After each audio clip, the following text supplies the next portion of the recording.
Mall entertainment உங்களை அன்புடன் வரவேற்கிறது. எம்ஜிஆர் அவர்கள் அனைத்து இந்திய அண்ணா திராவிட முன்னேற்றக் கழகம் என்கின்ற ஒரு இயக்கத்தை தொடங்கிய போது அந்த இயக்கத்தை 100 நாள் கட்சி இது தேராது என்று திமுகவினர் கேலி பேசி நகைச்சுவை செய்தார்கள்.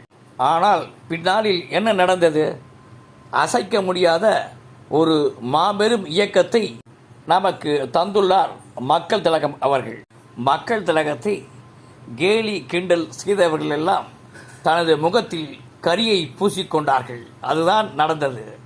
மக்கள் திலகம் எம்ஜிஆர் அவர்கள் தொடங்கிய அண்ணா திராவிட முன்னேற்ற கழகம் என்கின்ற மாபெரும் இயக்கம் இன்றும் மக்கள் மனதில் நீங்காத ஒரு இடத்தை பிடித்துள்ளது என்றால் அது மக்கள் திலகத்தின் அசைக்க முடியாத நம்பிக்கைக்கு கிடைத்த வெற்றி என்று கூட நாம் சொல்லலாம்.